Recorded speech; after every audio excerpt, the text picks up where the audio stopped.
दादा स्वामी जी। आज के सत्संग की वाणी स्वामी जी महाराज की है। मन रे क्यों गुमान अब करना, तम तो तेरा खाक मिलेगा 84 जा पढ़ना। ये श्री हजूर स्वामी महाराज की वाणी है। हमारी आत्मा उस परमात्मा का अंश है। हम उस परमात्मा रूपी समुद्र की बूंदें हैं और जब तक हमारी आत्मा वापस जाकर परमात्मा से नहीं मिलती, उसका जन्म मरण के दुखों से कभी किसी हालात में भी छुटकारा नहीं हो सकता। इसलिए हम सबको उस परमात्मा की तलाश है। महात्मा समझाते हैं कि ये मनुष्य चोला उस परमात्मा ने अपनी भक्ति, अपने प्यार के लिए हमें बख्शा है। 84 लाख जोनियां भुगतने के बाद हम ये मौका परमात्मा सिर्फ इसलिए देता है कि हम इस देह में बैठकर मालिक की भक्ति कर सकें और इस प्रकार देह की कैद से हमेशा के लिए छुटकारा प्राप्त कर सकें। ये जो कुछ भी हम देख रहे हैं, ये 84 का बहुत बड़ा जेल खाना है। इस जेल खाने से निकलने का परमात्मा ने सिर्फ एक ही दरवाजा रखा है और वह है मनुष्य का चोला। जो मनुष्य इस चोले में बैठकर आत्मा और मन की गांठ खोल देते हैं, अपने आप को पहचानने के योग्य हो जाते हैं। परमात्मा भी उन पर दया मेहर करके उन्हें अपने साथ मिला लेता है। परंतु अगर मन के अधीन होकर इंद्रियों के भोगों में फंसकर दिन रात बुरे व खोटे कर्म ही करते रहेंगे, तो इन कर्मों का नतीजा हमें बार बार इस 84 के जेल खाने में आकर भुगतना पड़ेगा। गुरु नानक साहिब उपदेश देते हैं, लख 84 जोनी सवाही, मानस को प्रविधि बढ़ियाई, इस पौड़ी ते जो नर चूके, सो आई जाई दुख पाइंदा। परमात्मा ने सारी दुनिया की रचना करके इसे 84 लाख जूनों में बांट दिया है। बड़ाई किसे बख्शी है? मनुष्य चोले को बड़ाई बख्शी है। ये सीढ़ी का आखिरी डंडा है। अगर पैर फिसलेगा तो नीचे आ गिरेंगे, और अगर मालिक की भक्ति करके मालिक से विशाल कर लेंगे तो वह अपने आप हमें अपने साथ मिला लेगा और फिर विशोह नहीं होगा। अगर हम परमात्मा को भूलकर मन के ताबे होकर दिन रात बुरे और खोटे कर्म करते रहते हैं, तो इस सीढ़ी से नीचे गिर जाते हैं, अर्थात मनुष्य के जन्म से वापस नरकों में जाना पड़ता है, निचली जोनियों में जाना पड़ता है, जिनमें से पहले ही बड़ी मुश्किल से निकले थे। गुरु रामदास जी समझाते हैं, काया नगरू नगरू है, निको बिची सौदा, हरी रस कीजिए। हमारा शरीर एक बहुत बड़ा सुंदर नगर है। इसमें बैठकर हम हरी का सौदा खरीद सकते हैं। ऐसा और कोई भी चोला नहीं है जिसमें बैठकर हम ये सौदा कर सकें। मनुष्य का शरीर ही नाम रूपी दुकान है। इसमें आने का यही लाभ है कि हम नाम का सौदा खरीदें, मालिक की भक्ति करें। लेकिन हम दुनिया के जीव इस देह में बैठकर उस परमात्मा को भूल जाते हैं। विषय विकार, शराब कबाब से हमें फुर्सत ही नहीं मिलती। हम समझते हैं कि ये जग मिठा, अगला किन टिठा, और बावर बाइश कोश के आलम दुआर नेस्त।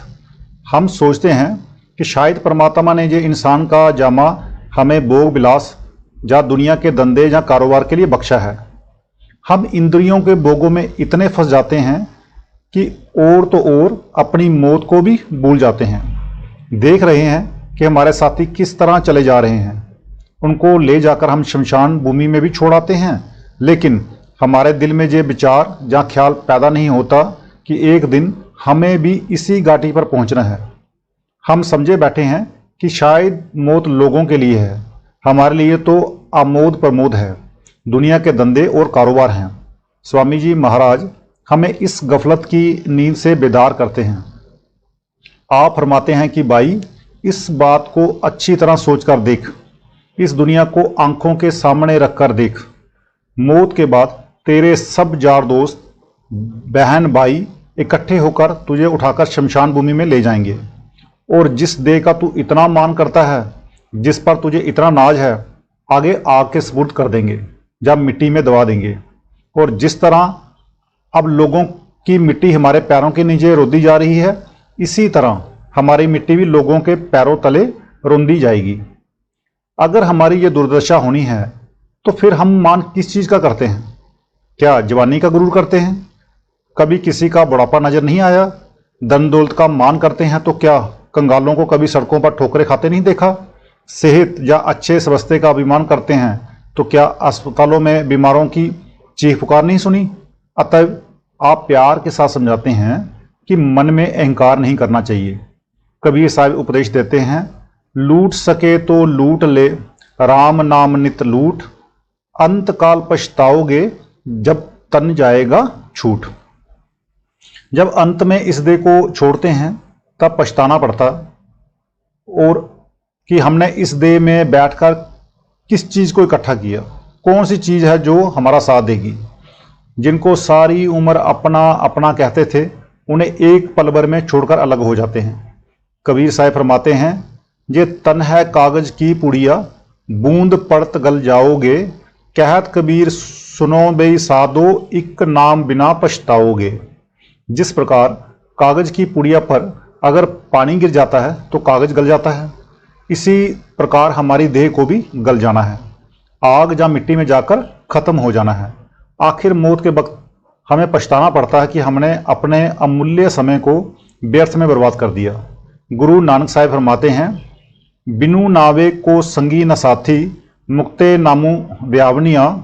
भैयो, नाम के बगैर कोई भी आपकी सहायता तो नहीं कर सकता और ना ही कर सकेगा। आप किस चीज़ का मान करते हैं, किस बात का अहंकार करते हैं? वह कौन सी चीज़ है जिसे हम अपना बना सकते हैं, जिसे अपना बनाकर ही वापस जाकर हमें परमात्मा से मिलना है? वह नाम है। उसे तो भूले फिरते हैं, उसकी ओर तो हमारा कोई ख्याल और ध्यान ही नहीं है। जिनका संबंध या ताल्लुक हमारी देह से है उनको हम सारी उम्र अपना अपना कहते हैं और उन्हें अपना बनाने की कोशिश करते हैं।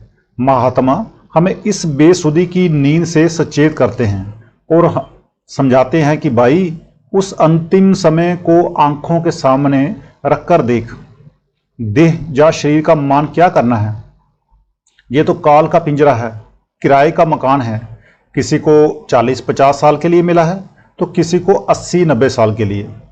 जब हमारा सांसों का भंडार खत्म हो जाता है तो हम सबको इस देह को यहीं छोड़कर जाना पड़ता है। कबीर साहब फरमाते हैं, लकड़ी कहे लुहार को, तू क्या जा रे मोही, एक दिन ऐसा आएगा मैं जा रहूंगी तो ही। लुहार लकड़ी को जला जला कर उसके कोजले बनाता है, लेकिन लकड़ी लुहार से कहती है कि कभी तूने उस वक्त के बारे में भी सोचा है जब तुझे अपने अंदर मिलाकर मैं भी इसी तरह तेरे कोजले बना दूंगी। कबीर साहब आगे फरमाते हैं, माटी कहे कुमार को, तू क्या रूंदे मोही, एक दिन ऐसा होएगा मैं रूंदूंगी तो ही। कुम्हार मिट्टी को रोंद रोंद कर उसके बर्तन बनाता है, परंतु मिट्टी कहती है कि कभी उस समय के बारे में भी सोचने की कोशिश कर जब मैं तुझे अपने अंदर इसी तरह रूंद डालूंगी। इसी प्रकार महात्मा हमें समझाते हैं कि जब आखिरी वक्त आता है तब हमें धर्मराज के पास जाना पड़ता है और हमारी कामनाओं तथा कर्मों के अनुसार जहां वह उचित समझता है वहां जाकर हमें जन्म लेना पड़ता है। एक देह की कैद से छुटकारा नहीं होता कि दूसरी देह का कलबुत पहले ही हमारे लिए तैयार खड़ा होता है, उसमें बाद में प्रवेश करते हैं। मौत आंखों के सामने पहले ही नाचना शुरू कर देती है। 10 नंबरियों की तरह हम सबको हथकड़ियां लगी ही रहती हैं। हम 84 के जेल खाने में फंसे ही रहते हैं। इसलिए स्वामी जी महाराज हमें अच्छी तरह समझाते हैं, दीन गरीबी चित में डरना, काम क्रोध से बचना। स्वामी जी महाराज हमारी हालात देखकर सिर्फ अफसोस ही नहीं करते, तरस ही नहीं खाते, बल्कि हमें इस जेल खाने से निकलने का साधन और तरीका भी बतलाते हैं। आप फरमाते हैं कि सबसे पहले काम और क्रोध से बचना है। ये 2 ऐसी जबरदस्त ताकतें हैं जिनके अधीन होकर हम ऐसे बुरे और खोटे कर्म कर बैठते हैं जिनका नतीजा भुगतने के लिए जन्म जन्मांतरों के चक्कर में पड़ जाते हैं। काम में फंसकर हमारी रूह नीचे की ओर गिरती है। क्रोध की अवस्था में हमारा ख्याल फैल जाता है। जब तक हम अपने ख्याल को वापस लाकर आंखों के पीछे इकट्ठा नहीं करेंगे, हम अपने घर की और कभी भी यात्रा नहीं कर सकेंगे। जब तक हमारा ख्याल काम क्रोध में फंसा हुआ है तब तक हम उस नुक्ते या केंद्र पर ख्याल इकट्ठा ही नहीं कर सकते जहां से कि हमें अपने असली घर की ओर सफर शुरू करना है। आप देखें कि काम के प्रभाव में आकर हम अपना परिवार बढ़ा लेते हैं, रोजी पूरी नहीं पड़ती, सारे दिन दुखी रहते हैं और ऐसी ऐसी बुरी बीमारियां मोल ले लेते हैं जिनका इलाज कराते सारी उम्र बीत जाती है। क्रोध में आकर हम एक दूसरे की जान तक लेने को तैयार हो जाते हैं, जिससे हमें जेल खानों में जाकर चक्कियां चलानी पड़ती हैं, फांसी के तख्तों पर चढ़ना पड़ता है, फिर पछताते हैं। पर उस वक्त कौन हमारी फरियाद व पुकार सुनता है? इसलिए महात्मा समझाते हैं कि काम क्रोध से हमेशा बचकर रहना चाहिए। कबीर साहिब उपदेश देते हैं, कामी क्रोधी लालची इनसे भक्ति ना होए, भक्ति करे कोई सूरमा जात वर्ण कुल खोए। कामी क्रोधी तथा लालची कभी भी परमात्मा की भक्ति नहीं कर सकते। कोई सूरमा और बहादुर ही इन विकारों में से ख्याल निकालता है और उसी का ख्याल परमात्मा की भक्ति की ओर जा सकता है। कबीर साहिब और स्पष्ट रूप से समझाते हैं, जहां काम तहां नाम नहीं, जहां नाम नहीं काम, जहां काम है वहां नाम नहीं, क्योंकि जहां काम है वहां नाम आ ही नहीं सकता। जहां नाम बस जाता है वहां काम किस तरह रह सकता है? इसलिए हमें काम और क्रोध रूपी इन दोनों शत्रुओं को अपने अधीन करना है ताकि हम नाम भक्ति कर सकें, मालिक से मिलने के मार्ग पर चल सकें। दूसरी सीख स्वामी जी ये देते हैं कि मन से हमेशा नम्रता और दीनता रखनी चाहिए। आखिर हम गुरूर या अहंकार किस चीज़ का करते हैं? हमारे पास ये दुनियावी चीज़ें कोई अनोखी नहीं आई हैं, ये सब दुनिया वालों के पास होती रही हैं और हैं। परमात्मा हमें जितना अधिक देता है, हमारे अंदर उतनी ही अधिक दीनता और नम्रता आनी चाहिए।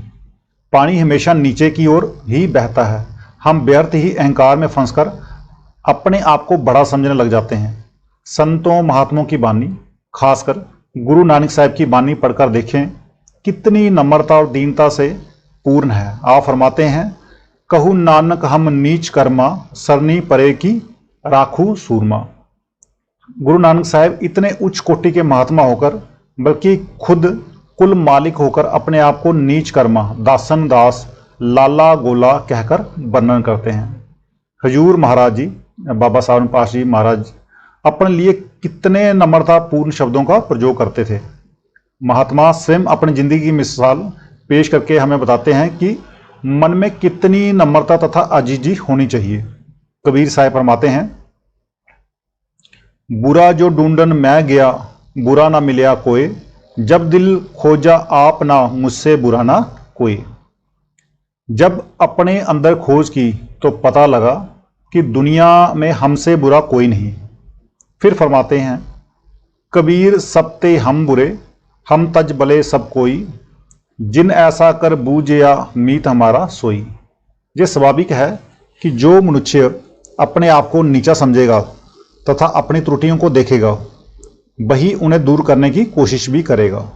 जो सारी उम्र दुनिया को ही बुरा तथा छोटा समझता है और अपने आप को अच्छा और बड़ा समझता रहता है, वह अपने दोष या नुक्स किस तरह दूर कर सकता है? उसके नुक्स तो और भी बड़े हो जाते हैं।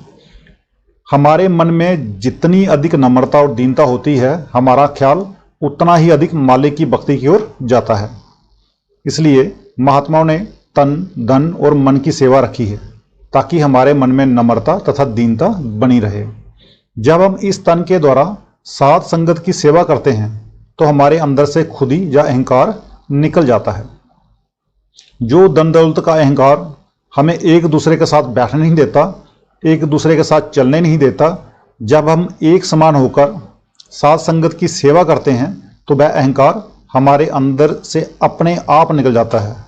संतों महात्माओं ने तन की सेवा इसलिए रखी है कि जिस तन की वजह से हम मान बढ़ाई में इतने फंसे हुए हैं, उसके प्रति हमारा मोह और प्यार ना रहे और वह साध संगत की सेवा में लग जाए। मन की सेवा है मन को इंद्रियों के भोगों की ओर जाने से रोकना, उसे विषय विकार, शराब कबाब आदि की ओर से हटाना। ये तन मन और धन की सेवा संतों ने इसीलिए रखी है कि हम सूरत शब्द की सेवा कर सके, हमारे मन में नम्रता और दीनता आ जाए और हमारा ख्याल अथवा हमारी सूरत उच्च शब्द या नाम को पकड़ सके।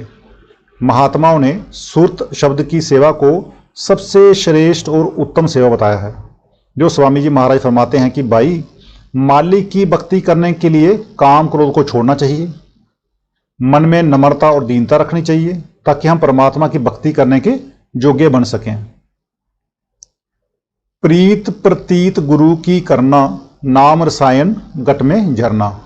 आप फरमाते हैं कि गुरुमुखों के साथ प्रीति करनी चाहिए, उन पर प्रतीति करनी चाहिए।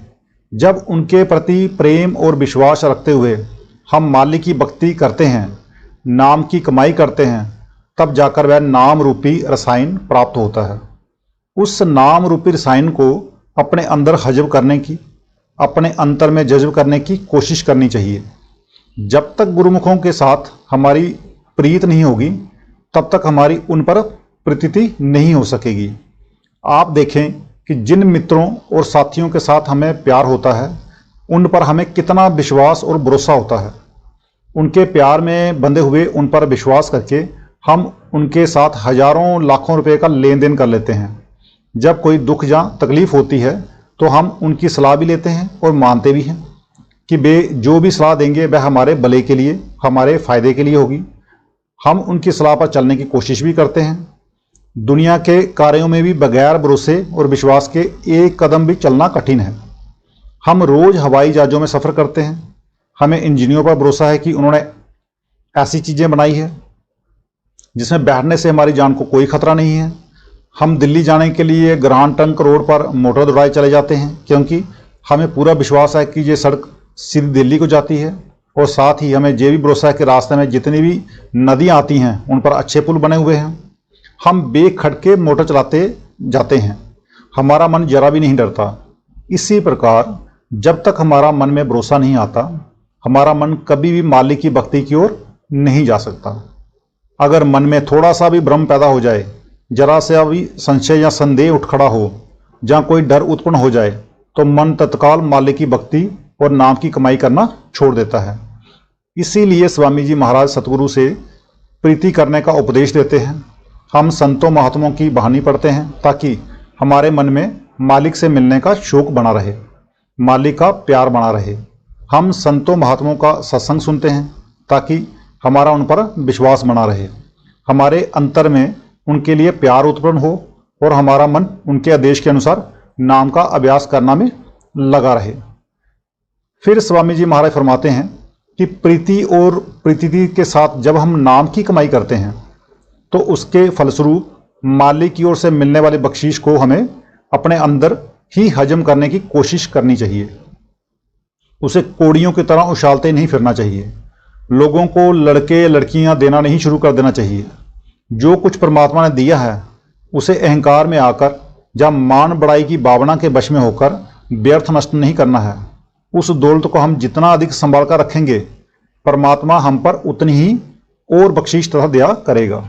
अगर बेटा मेहनत करता है और अपनी कमाई को संभाल कर रखता है तो बाप खुश होकर उसे और अधिक दौलत दे देता है। परंतु जो बेटा कमाई नहीं करता और बाप की जायदाद को उजाड़ता है, बाप उसे कभी कुछ नहीं देता। जब तक पुत्र कीमती वस्तु को संभालने के योग्य नहीं बनता, तब तक पिता कभी भी अपनी संपदा पुत्र के हवाले नहीं करता। इसीलिए स्वामी महाराज समझाते हैं कि अगर मालिक को दया मेहर करनी है तो वह जरूर करेगा, परंतु हमें उस बख्शीश को हजम करने के योग्य बनना चाहिए। गुरु अमरदास जी भी यही उपदेश देते हैं। पारखियां बत्थू संभाली लई गुरु सोजी होई, कि जिन्हें इस वस्तु की परख होती है वे इस दौलत को बहुत संभाल कर रखते हैं। हम दिन भर में थोड़ा ही कमाते हों पर उसे जोड़ कर रख लें तो धीरे धीरे हमारे पास काफ़ी बड़ी पूंजी जमा हो जाएगी। इसके विपरीत अगर हम दिन भर की कमाई शाम को जाया कर देते हैं तो हमारी सारी मेहनत ही फजूल चली जाती है। इसीलिए महात्मा समझाते हैं कि दुनिया की मान बढ़ाई में फंस कर या लोगों से मत्थे टिकवा कर परमात्मा की दी हुई दौलत को व्यर्थ नहीं खो बैठना चाहिए। मन में बड़ी नम्रता और दीनता रखनी चाहिए ताकि उस दौलत को कोई हमसे छीन ना ले। यही कबीर साहब समझाते हैं, नाम रतन धन पाए कर गांठ बांध ना खोल, नहीं पटन नहीं पारखी, नहीं गाहक नहीं मोल। आप फरमाते हैं कि भाई उस नाम रूपी दौलत को पाकर इतनी अच्छी तरह मजबूती से गांठ बांध लें कि उसकी खुशबू तक बाहर ना जा सके। कबीर साहब फरमाते हैं कि इस नाम रूपी अनमोल रतन का ना कोई अधिकारी है, ना ही किसी को इसकी परख है, ना कोई इसका सच्चा ग्राहक है और ना ही कोई इसकी कीमत दे सकता है। उस परमात्मा ने हम पर यह बख्शिश हमारे लिए ही की है। जितना हम इसे अपने अंदर हजम करने की कोशिश करेंगे, परमात्मा हम पर उतनी ही अधिक दया मेहर और बख्शिश करेगा। महात्मा कौन सी दौलत को संभाल कर रखने का उपदेश दे रहे हैं? नाम या शब्द की कमाई की दौलत को।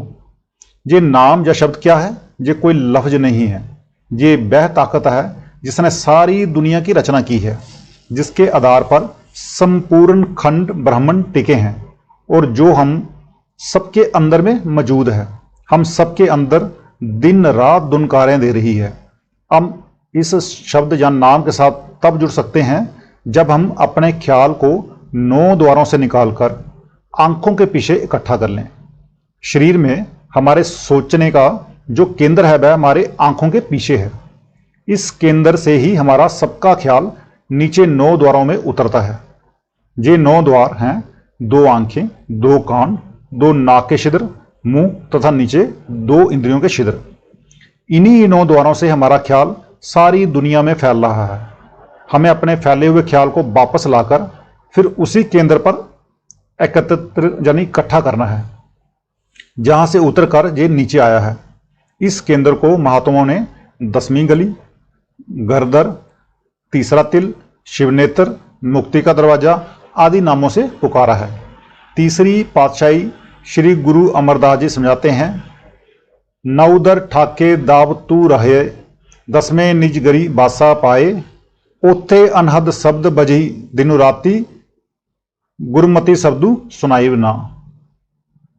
आप फरमाते हैं कि जब तू अपने ख्याल को 9 द्वारों से निकालकर आंखों के पीछे तीसरे तिल में जो तेरे असली घर का दरवाजा है खड़ा करेगा तो तुझे अपने आप पता चल जाएगा कि उस नुक्ते या केंद्र पर मीठी से मीठी तथा सुरीली से सुरीली आवाजें दुनकारें दे रही हैं।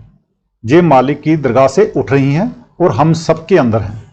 वहां किसी कौम का सवाल नहीं, किसी मजहब का सवाल नहीं, किसी मुल्क का सवाल नहीं। चाहे कोई हिंदू होकर अंदर जाए, चाहे सिख या ईसाई, कोई भी इसके अंदर जा सकता है। सबको एक ही रास्ते से जाना है और अपने ख्याल को उसी शब्द या नाम के साथ जोड़ना है। भिन्न भिन्न धर्मों, जातियों, देशों तथा भिन्न भिन्न समय में आए अलग अलग महात्माओं ने उसी शब्द को भिन्न भिन्न लफ्जों और नामों के द्वारा हम दुनियादारों को समझाने का प्रयत्न किया है। गुरु नानक साहब ने इसी ताकत का कई लफ्जों के द्वारा वर्णन किया है। आप उसे गुरु की बानी, दुर की बानी, सच्ची बानी, अमृत बानी, निर्मल बानी, हुक्म, नाद, नाम आदि कहते हैं। इसी को राम नाम, अकथ कथा, हरि कीर्तन, मंगलगान आदि भी कहा है। गुरु साहिबानों ने कई लफ्जों के द्वारा उस नाम या शब्द की महिमा करने का प्रयत्न किया है। हिंदू ऋषियों, मुनियों तथा महात्माओं ने वेद शास्त्रों में इसी को राम नाम, रामधुन, आकाशवाणी, निर्मल नाद, दिव्यधुन आदि नामों से पुकारा है। मुसलमान फकीरों ने इसे कलमा तथा हजरत ईसा ने इसे वर्ड या लोगास कहा है। लफ्ज अलग अलग हैं परंतु वस्तु एक ही है। हमारा लफ्जों से कोई वाद विवाद नहीं है।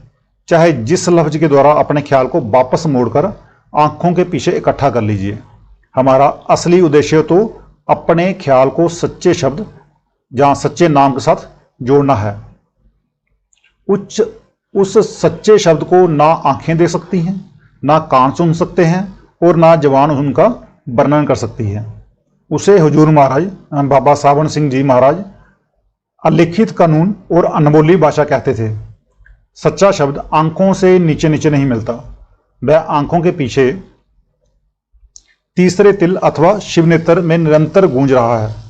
जब तक हम अपने ख्याल को उस नुक्ते या केंद्र पर इकट्ठा नहीं करते जहां वह दाता दान दे रहा है, जहां नाम रूपी अमृत बस रहा है, हम उस अमृत को पीने के योग्य किस तरह हो सकते हैं। स्वामी जी महाराज समझाते हैं कि जब भी परमात्मा हमारे अंदर उस नाम की दात बख्शे और उसकी दया मेहर से अंदर रूहानी नज़ारे दिखाई देने लगें, तो हमें चाहिए कि हम उन्हें अपने अंदर ही हजम करने की कोशिश करें। कभी भी इस बख्शिश को बाहर दिखाने और व्यर्थ नष्ट करने की कोशिश नहीं करनी चाहिए।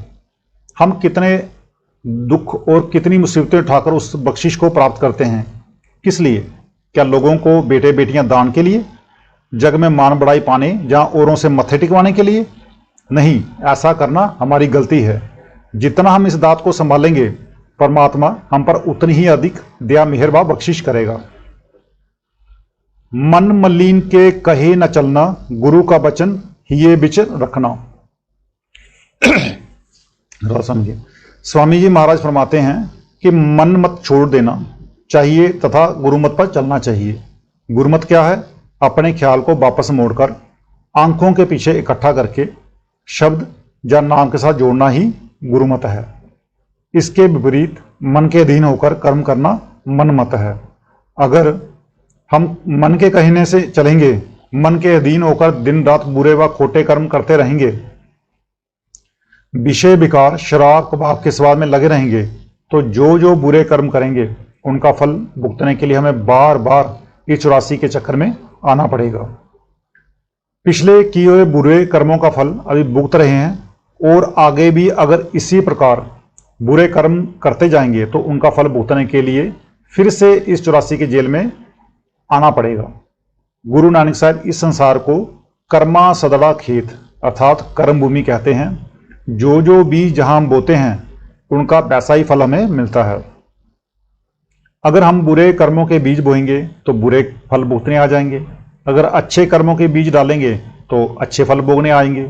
ना अच्छे कर्म हमें इस देश के बंधनों से मुक्त करवा सकते हैं, ना बुरे कर्म। बुरे कर्म के नतीजे के रूप में नरक और 84 तैयार है ही। अगर नेक कर्म करेंगे तो क्या नतीजा होगा? सेठ साहूकार बनकर आ जाएंगे, राजा महाराजा बनकर आ जाएंगे, कौमों मजहबों या मुल्कों की हुकूमत प्राप्त हो जाएगी, लोहे की बेड़ियां उतरकर सोने की चढ़ जाएंगी, सी श्रेणी से बच जाएंगे, ए श्रेणी प्राप्त कर लेंगे। परंतु सी श्रेणी हो या ए श्रेणी, कैदी तो कैदी ही है। अगर बहुत ही अच्छे कर्म होंगे तो ज़्यादा ज़्यादा हम स्वर्गों बैकुंठों में पहुंच जाएंगे। परंतु ये भी भोग जोनियाँ ही हैं, निश्चित समय अथवा खास म्याद के लिए ही हैं। उसके बाद वापस इसी 84 के जेल खाने में नरकों में आना पड़ता है। तात्पर्य यही है कि मन के अधीन नहीं होना चाहिए, क्योंकि मन हमेशा हमें कर्मों के जाल में ही फंसाए रखता है ताकि हम मरण जन्म के चक्कर में रहें। केवल सतगुरु ही इस बंधन से छुड़ा सकते हैं। गुरु नानक साहब उपदेश देते हैं, सतगुरु है बोहिथा शब्दी लंगा बनहारू। हमें उस शब्द रूपी जहाज में सवार होना है जिसके मल्ला सतगुरु होते हैं। सतगुरु हमेशा शब्द और नाम का ही बेड़ा लेकर आते हैं, शब्द और नाम का ही होका देते हैं और वापस जाकर शब्द या नाम में ही समा जाते हैं। गुरु तेग बहादुर जी बड़ा सुंदर दृष्टांत देकर समझाते हैं कि जिस प्रकार मल्ला नाव लेकर नदी के किनारे खड़ा होकर पुकारता है कि जिसे भी नदी की लहरों से बचकर पार जाना है वह मेरी नाव में आकर बैठ जाए। जो भाग्यशाली सज्जन उस नाव में बैठ जाते हैं वे नदी की लहरों से बचकर नदी के दूसरे किनारे पर पहुंच जाते हैं।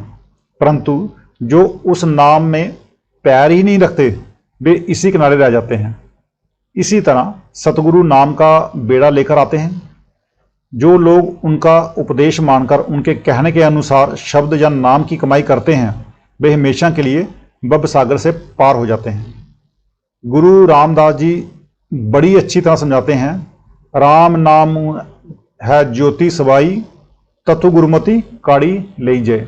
आप फरमाते हैं कि राम नाम की ज्योति आप सबके अंदर आंखों के पीछे तीसरे तिल में जल रही है, लेकिन जब तक आप गुरुमुख अथवा सतगुरु के मत पर नहीं चलते कभी भी उस ज्योत के दर्शन नहीं कर सकते। और जब तक उस ज्योत के दर्शन नहीं करते किसी भी तरह मुक्ति प्राप्त नहीं हो सकती। गुरुमत क्या है? आप फरमाते हैं, 9 दरवाजे 9 दर फीके, रसामृतु 10वें चुईजे। गुरुमत अथवा संतों का मत ये है कि जब तक मनुष्य का ख्याल आंखों से नीचे है, जब तक मनुष्य इंद्रियों के भोगों में फंसा हुआ है, विषय विकार, शराब कबाब आदि के स्वादों में भटक रहा है, तब तक वह संतों के मार्ग से बहुत दूर है। जब हम अपने ख्याल को 9 द्वारों से निकालकर आंखों के पीछे तीसरे तिल पर इकट्ठा करेंगे, तब हमें सच्चे गुरुमत का बोध होगा। तब हमें पता लगेगा कि हमारे अंदर इस केंद्र पर अमृत बस रहा है। जब तक हम इस केंद्र पर अपने ख्याल को इकट्ठा नहीं करते, हम गुरुमत पर चलने के योग्य किस तरह हो सकते हैं। गुरुमत ये नहीं है कि मनुष्य हिंदू से सिख बन जाए, जहाँ कोई खास प्रकार का बेस जहाँ बाना धारण कर ले, जहाँ ग्रंथों पोथियों का भोग डालना शुरू कर दे। हम बाहरमुखी हुए बैठे हैं। गुरुमत का अर्थ यह है कि हम सतगुरु अथवा गुरुमुखों के उपदेश के अनुसार अपने ख्याल को 9 द्वारों से निकालकर अंदर शब्द या नाम के साथ जोड़ें। जब तक हमारी सूरत या आत्मा शब्द को नहीं पकड़ती, तब तक हम मनमत पर चल रहे हैं, और जब तक हम मन के मत पर चल रहे हैं, हमारा 84 के बंधनों से कभी छुटकारा नहीं हो सकता। जे मति मंद गहे नहीं सरना, लो बढ़ाए उदर को भरना। मन के कहने पर क्यों नहीं चलना चाहिए। स्वामी जी महाराज फरमाते हैं कि हमारा मन खोटी बुद्धि वाला है, खोटी मति वाला है। पहले तो ये सतगुरु की संगति करने ही नहीं देता, और अगर हम उनकी संगति करते भी हैं तो उन पर भरोसा और विश्वास नहीं आने देता। अगर थोड़ा बहुत विश्वास आ भी जाए तो यह हमारे ख्याल को नाम की कमाई की ओर नहीं जाने देता। मन के वश होकर हम तृष्णाएं और इच्छाएं लेकर सतगुरु के पास जाते हैं। अगर वे पूरी नहीं होती तो मन में अभाव आ जाता है और हम मालिक की भक्ति या नाम की कमाई करना ही छोड़ बैठते हैं। हमारा मन तो हमेशा इच्छाओं और तृष्णाओं में ही फंसा रहता है। आज तक ना किसी की सब इच्छाएं व तृष्णाएं पूरी हुई हैं और ना हो सकती हैं, परंतु जो भी इच्छाएं और कामनाएं हम करते हैं, उन सब का पूरा होने के लिए हमें बार बार जन्म लेना पड़ता है। गुरु नानक साहब इसी बारे में फरमाते हैं, देंदा दे लेंदे थकी पाई, जुगा जुगंतरी खाई खाही।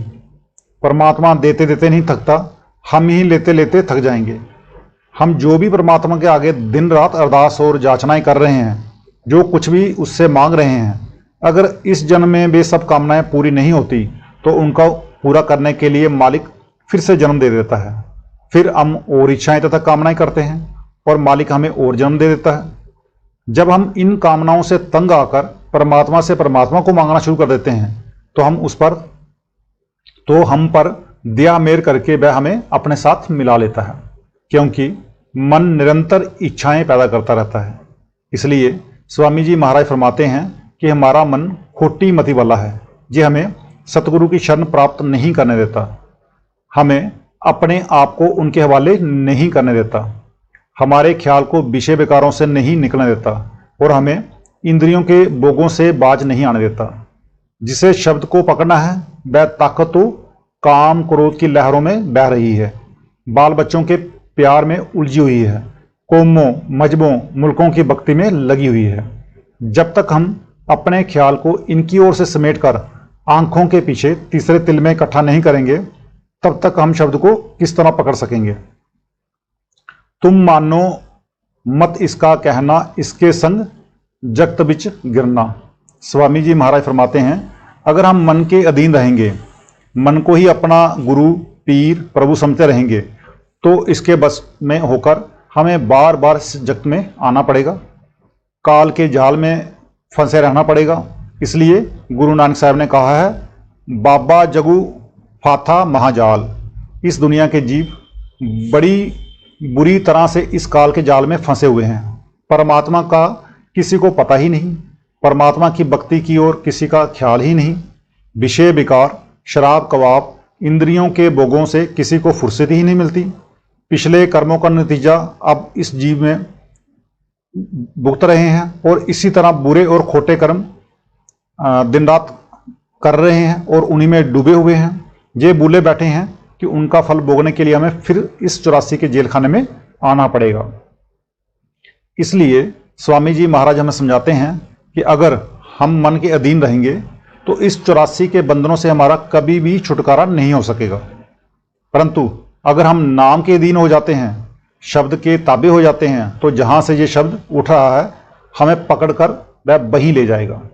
ये शब्द सचखंड से आ रहा है और दिन रात हमारे अंतर में दुनकारे दे रहा है। अगर हम अपने आप को शब्द के सुपुर्द कर दें तो वह हमारी आत्मा को खींचकर वापिस सचखंड में ले जाएगा और हमारा जन्म मरण के दुखों से, देह के बंधनों से हमेशा के लिए छुटकारा हो जाएगा। इस मूर्ख को समझ पकड़ना, गुरु के चरण कभी ना बिसरना। आप फरमाते हैं कि हमारा मन मूर्ख है जो अपना फायदा नहीं सोचता, जे खुद ही काल के जाल में फंसकर दुखी हो रहा है। इसलिए स्वामी जी महाराज फरमाते हैं कि हमें होशियारी और बुद्धिमानी के साथ मन को वश में करने की कोशिश करनी चाहिए। मन जो कि दुनिया में फंसा हुआ है किस प्रकार वश में आता है? हमें सतगुरु के बताए हुए उपदेश और सुमिरन के द्वारा इसे तीसरे तिल पर इकट्ठा करना है। शरीर के अंदर जो सोच और विचार करने का केंद्र है वह हमारी आंखों के पीछे है, जहां से हमारा ख्याल 9 द्वारों से होकर सारी दुनिया में फैल रहा है। हमारा ख्याल किस तरह फैलता है? हम दुनिया की नाशवान और फना चीजों का सुमरन करते हैं। जिन चीजों का सुमरन करते हैं उनका सुमरन के साथ ही अपने आप ध्यान भी होता है और संसार की नाशवान वस्तुओं के सुमरन के साथ उनका ध्यान भी पक्का हो जाता है। मन कभी स्थिर या निश्चल तो बैठता नहीं, किसी न किसी चीज के बारे में सोचता ही रहता है। अच्छी तरह विचार करके देख लें कि जिस चीज के बारे में हम सोचते हैं उसकी शक्ल भी हमारी आंखों के सामने आ जाती है। बाल बच्चों का ख्याल करते हैं तो बाल बच्चों की शक्ल आंखों के सामने आ जाती है। मित्रों संबंधियों का विचार करते हैं तो उनकी सूरत आंखों के सामने आ जाती है। जिनका सुमरन करते हैं उनका ध्यान भी जरूर ही पक जाता है। जिनका सुमिरन और ध्यान पक जाता है उनके साथ हमारा मोह और प्यार हो जाता है, और जिनसे प्यार हो जाता है उनकी शक्लें भी मौत के समय सिनेमा के चलचित्रों की तरह हमारी आंखों के सामने फिरना शुरू हो जाती हैं। जहां आशा तहां बासा। जिस ओर भी मौत के समय हमारा ख्याल होता है हम दुनिया के जीव उसी धारा में बह जाते हैं। ये दुनिया की नाशवान और फना वस्तुओं का सुमरन और ध्यान ही है जो हमें बार बार इस 84 के जेल खाने में ले आता है। सुमरन करने की आदत हम सबको स्वाभाविक रूप से पड़ी ही हुई है, लेकिन हम नाशवान और फना चीजों का सुमरन करते हैं। सुमरन की इस आदत से फायदा उठाकर हमें परमात्मा के नाम का सुमरन करना चाहिए जो कि कभी नष्ट या फना नहीं होता। गुरु अर्जुन देव जी उपदेश देते हैं, निश्चलु एकु आपी अविनाशी, सो निश्चलु जो तिसह ध्याइंदा। परमात्मा निश्चल और अविनाशी है, वह कभी जन्म मरण के दुखों में नहीं आता। जो उस परमात्मा के नाम का सुमन करता है, उसे ध्यान करता है, वह भी निश्चल हो जाता है, उसका भी जन्म मरण के दुखों से छुटकारा हो जाता है। सो हमें अपने ख्याल को आंखों के पीछे रखकर उस परमात्मा के नाम का सुमन करना चाहिए। सुमन के द्वारा हमारा ख्याल पैरों के तलबों से सिमट कर ऊपर की ओर आना शुरू हो जाता है। ये सुमिरन छोटे बच्चों से लेकर वृद्ध मनुष्य तक सभी कर सकते हैं। आप देखें कि हम सारे वक्त काम काजों में लगे रहते हैं, गाड़ियों मोटरों में भागते फिरते हैं, तब भी हमारा मन स्थिर नहीं रहता, निरंतर सोचता रहता है, दिलें करता रहता है। हम इस समय अपने मन को सुमिरन में रख सकते हैं। किसान लोग हल चलाते समय या रहट चलाते हुए सुमिरन कर सकते हैं। हमें सुमिरन करने की इतनी आदत पड़ जानी चाहिए कि अगर हम एक दूसरे से बातचीत भी कर रहे हों तो भी हमारे अंदर अपने आप सुमिरन चलता रहना चाहिए। ये सुमिरन ही है जिसके द्वारा हम अपने फैले हुए ख्याल को फिर वापस लाकर आंखों के पीछे तीसरे तिल में इकट्ठा कर सकते हैं। जब इस केंद्र पर हमारा ख्याल इकट्ठा होना शुरू हो जाता है तो इसके बाद जिस साधना की जरूरत पड़ती है उसके बारे में स्वामी जी महाराज आगे समझाते हैं। गुरु का रूप नैन में धरना, सुरत शब्द से नभ पर चढ़ना। जब हम अपने ख्याल को आंखों के पीछे इकट्ठा करते हैं तो वह जहां ठहरता नहीं, क्योंकि इसे बार बार नीचे आने की आदत पड़ी हुई है। उसे इस केंद्र पर ठहराने के लिए हमें गुरुमुखों का ध्यान करना पड़ता है। उनके स्वरूप का ध्यान करने से ख्याल को आंखों के पीछे ठहरने की आदत पड़ जाती है। हमारे मन में ये सवाल जरूर उठता है कि गुरुमुखों के स्वरूप का ध्यान क्यों किया जाए। ये बात तो निश्चित है कि ध्यान के बगैर हमारा ख्याल आंखों के केंद्र पर नहीं ठहर सकता। सवाल सिर्फ ये है कि ध्यान करें तो किसका करें। इस पर विचार करने के लिए हम संपूर्ण सृष्टि को अपनी आंखों के सामने रखकर देखें कि कौन सी चीज हमारे ध्यान के योग्य है। किस स्वरूप के ध्यान के द्वारा हमें अपने ख्याल को अपनी आंखों के पीछे ठहराना है। जितनी भी दुनिया की चीजें हैं सब 5 तत्वों की बनी हुई हैं। ये 5 तत्व हैं पृथ्वी, जल, अग्नि, वायु और आकाश। हर एक प्राणी के अंदर इनमें से कोई ना कोई तत्व मौजूद रहता है। मनुष्य के अंदर 5 तत्व पूर्ण रूप से मौजूद हैं, इसलिए मनुष्य को 5 तत्वों का पुतला कहा गया है। महात्माओं ने उसे सृष्टि का सरमोर तथा अशनफुल मलखुकात कहा है। सृष्टि में जीवों की पहली श्रेणी वह है जिसके अंदर सिर्फ एक ही तत्व होता है, जैसे फल फूल, सब्जियां, घास फूस आदि। इनमें केवल पानी का तत्व होता है। अगर 5 तत्वों के पुतले होकर घास फूस, फल फूल, तुलसी पीपल आदि का ध्यान करना शुरू करेंगे तो आप खुद ही विचार कर देखें कि हम ऊपर को जाएंगे या नीचे गिरेंगे, क्योंकि जहां आशा तहां बासा। जिसके स्वरूप का हम ध्यान करेंगे मरने के बाद जाकर हमें उसी की शक्ल धारण करनी होगी। अतः ये पेड़ पौधे हमारे ध्यान के योग्य नहीं है। दूसरी श्रेणी सांप बिच्छू आदि की है, जिनमें 2 तत्व अग्नि और पृथ्वी प्रधान है। ये भी हमारे ध्यान के योग्य नहीं हो सकते। तीसरी श्रेणी पक्षियों की है, जिनके अंदर 3 तत्व होते हैं, परंतु हमारे अंदर तो 5 तत्व मौजूद हैं। अगर हम 5 तत्व के पुतले होकर गरुड़, कबूतर, चिड़ियों आदि का ध्यान करने लग जाएंगे तो उन्हीं के जामे में चले जाएंगे, कोई उन्नति ना कर सकेंगे। चौथी श्रेणी चुपाओं की है। इनके अंदर 4 तत्व होते हैं, परंतु अकल या बुद्धि नहीं होती, इसलिए गायों, घोड़ों आदि का ध्यान करके भी हम नीचे की ओर ही गिरेंगे। 5वीं श्रेणी मनुष्य की खुद की अपनी है।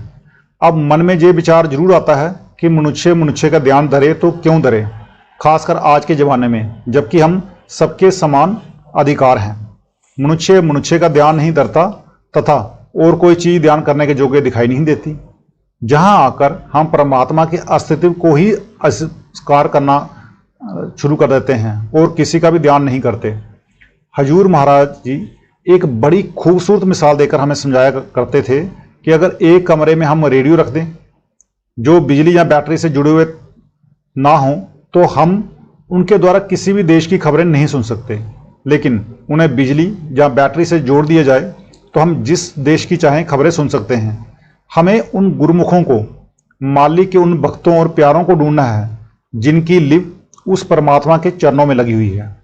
हमें उनके स्वरूप का ध्यान धरना है, क्योंकि वे अपने प्यार के बंधे हुए मालिक से जा मिलते हैं और हम भी उनके प्यार के बंधे हुए वापस जाकर मालिक से मिल जाएंगे। उन गुरुमुखों का असली स्वरूप भी शब्द या नाम ही होता है। मनुष्य ही मनुष्य का शिक्षक या गुरु हो सकता है, क्योंकि गायें भैंसों की बोली हमें समझ में नहीं आती और देवी देवता कभी किसी ने देखे नहीं। गुरुमुख शब्द या नाम में से ही आते हैं, शब्द या नाम का ही होका देते हैं और वापस जाकर शब्द या नाम में ही समा जाते हैं। हमारा असली गुरु शब्द है नाम, और गुरुमुखों का जो असली स्वरूप है वह भी शब्द है, नाम है। गुरु नानक साहब फरमाते हैं, बानी गुरु, गुरु है बानी। अर्थात बानी यानी कि शब्द हमारा गुरु है और जो गुरु है उसका असली स्वरूप बानी है। गुरु साहब का जे बानी से मतलब उस सच्ची बानी से है जिसे शब्द या नाम कहते हैं, और ये शब्द जब बानी ही गुरुमुखों का असली स्वरूप है। गुरु अर्जुन देव जी फरमाते हैं, हरि का सेवकु सो हरि जेहा, बेदू न जानू मानस देहा। मालिक के भक्त या प्रेमी मालिक की भक्ति करके मालिक का रूप हो जाते हैं। उनमें और परमात्मा में कोई अंतर या फर्क नहीं होता। उनका परमात्मा के साथ वही संबंध होता है जो कि एक लहर का समुद्र के साथ होता है। गुरु अर्जुन देव जी फरमाते हैं, जीव जल तरंग उठी बहुबाती, फिरी सल्ले सल समाइंदा। जिस प्रकार पानी में 2-4 मिनटों के लिए लहरें उठती हैं और फिर पानी में ही समा जाती हैं, इसी प्रकार गुरुमुख परमात्मा रूपी समुद्र में से आते हैं और वापस जाकर उसी में समा जाते हैं। अगर हम कोई चीज लहर के हवाले कर दें तो लहर उसे साथ लेकर समुद्र की तह में समा जाती है। इसी प्रकार अगर हम गुरुमुखों का ध्यान करके अपने आप को उनके हवाले कर देंगे तो हम भी उनके प्यार में बंधे हुए सतनाम रूपी समुद्र में जाकर समा जाएंगे, क्योंकि उन्हें भी वापस सतनाम रूपी समुद्र में ही समाना है। गुरु अमरदास जी फरमाते हैं, एको अमरू एका पतसाई, जुग जुग सरकार बनाई है। आप फरमाते हैं कि वह परमात्मा एक ही है, वह सबका दाता है, बादशाह है। संत महात्मा उसके द्वारा भेजे हुए शासक हैं जो हर युग में आते हैं। वे मालिक के हुक्म से आते हैं और उसके हुक्म का पालन करते हैं और उसी के हुक्म का प्रचार करते हैं और वापस जाकर उसके हुक्म में ही समा जाते हैं। हमें गुरुमुखों का ध्यान करना चाहिए, क्योंकि उनका असली स्वरूप शब्द होता है, नाम होता है। अब सवाल उठता है कि हमें किस गुरुमुख का ध्यान करना चाहिए, जिन्होंने हमें शब्द का वेद दिया है, नाम प्रदान किया है। अगर वे महात्मा नाम दान के बाद चाहें दूसरे दिन ही चोला बदल लें, तो भी हमें उन्हीं का ध्यान करना है। अपने ख्याल को डोलने नहीं देना है, सदा अपने ख्याल को उनकी ओर ही रखना है। वे हमें नाम देकर निश्चिंत या बेफिक्र नहीं हो जाते, वे हमें दुर्दाम ले जाने के लिए जिम्मेदार होते हैं। हमें हमेशा अपने ध्यान को उनकी ओर रखने की कोशिश करनी चाहिए। हमें अपने सतगुरु का ध्यान करना चाहिए। उनके स्वरूप के ध्यान के द्वारा हमारी आत्मा अथवा सुरत को अंदर तीसरे तेज में ठहरने की आदत पड़ जाती है। स्वामी जी महाराज ने समझाया है कि पहली पौड़ी सुमरन की और दूसरी ध्यान की है। तीसरी क्या है? जब सुमरन द्वारा सिमटा हुआ ख्याल ध्यान के द्वारा टिक जाएगा तो फिर शब्द हमारी आत्मा को खींचकर मालिक की ओर ले जाएगा। इसलिए हमें सुमरन और ध्यान का साधन करना है और अपनी सूरत या आत्मा को शब्द के साथ जोड़ना है। राधा स्वामी नाम सिमरना, जो बे कहें चित्त में धरना। स्वामी जी महाराज फरमाते हैं कि उस परमात्मा के नाम का सुमरन करना चाहिए, परमात्मा के नाम की ओर अपनी तवज्जो रखनी चाहिए। जे राधा स्वामी नाम ना किसी कौम का नाम है, ना किसी मजहब का है। जिस प्रकार अन्य अनेक संतों महात्माओं ने प्यार में आकर उस अकाल पुरुष परम पिता परमात्मा के अनेक नाम रखे हैं, इसी प्रकार हजूर स्वामी जी महाराज उस परमात्मा को राधा स्वामी कहकर याद करते हैं। राधा से आपका मतलब आत्मा है और स्वामी से परमात्मा। आम संतों महात्माओं ने हमारी आत्मा और परमात्मा के संबंध को स्त्री और पति का संबंध कहकर याद किया है। सो स्वामी जी महाराज का मतलब राधा से आत्मा और स्वामी से मतलब आत्मा के मालिक से है। जैसे परमात्मा के और कई नाम हैं, वैसे ही राधा स्वामी भी उसका एक नाम है। ये कोई जाति या धर्म नहीं है और ना ही हमें स्वामी जी महाराज ने इस उच्च शिक्षा को किसी जाति या धर्म का रूप देने की कोशिश करनी चाहिए। उनकी शिक्षा सारे संसार के लिए है और किसी भी जाति या धर्म का व्यक्ति उनकी शिक्षा से लाभ उठा सकता है।